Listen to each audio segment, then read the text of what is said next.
Hello and welcome to this brief presentation on the Queen's University PGCE Mathematics programme. My name is Cantley and I am the programme coordinator of the PGCE Mathematics course at Queen's. The PGCE course at Queen's consists of 3 compulsory modules.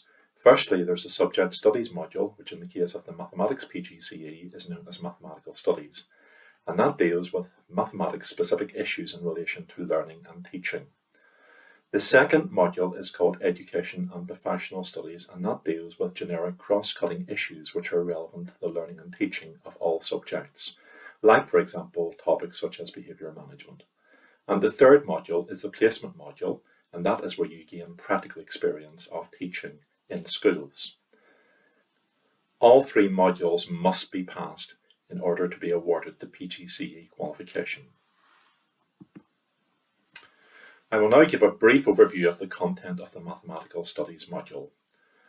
We deal in some detail with the requirements of the Northern Ireland Key Stage 3 curriculum for mathematics and also the CCEA, which is the local examinations body, GCSE mathematics and further mathematics specifications.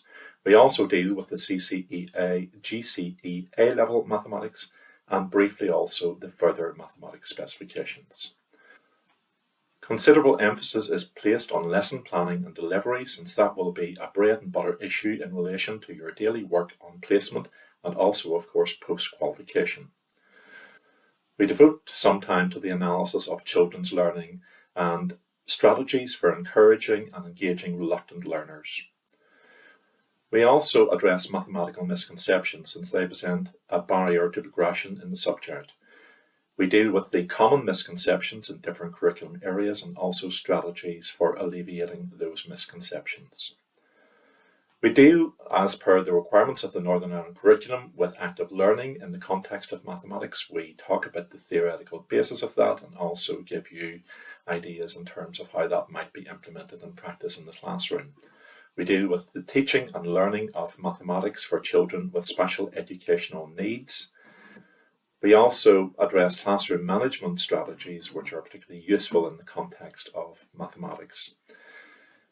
We address ICT issues in mathematics education, and we look at a range of applications that can enhance mathematical pedagogy, including both computer-based applications and also apps on tablets like iPads and so on.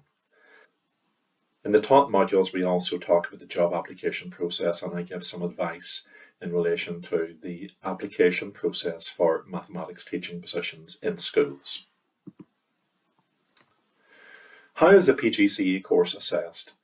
The Mathematical Studies module is assessed by a coursework portfolio, and that currently consists of a group presentation and also 2 2,000-word essays. The Education and Professional Studies module is also assessed by a portfolio of coursework. The School Placement module is assessed by observations of your practical teaching by a Queen's tutor when you are on placement. Well, what are the job prospects for those with a PGCE in mathematics from Queen's? The significant majority of previous cohorts of students are in employment as teachers, and indeed it is becoming much more common now for graduates to secure permanent jobs upon graduation. What do we look for in a potential PGCE mathematics candidate? Well, you must have an honours degree at 2.2 or above in mathematics or a cognate numerate discipline, such as engineering, accountancy, finance, physics, and so on.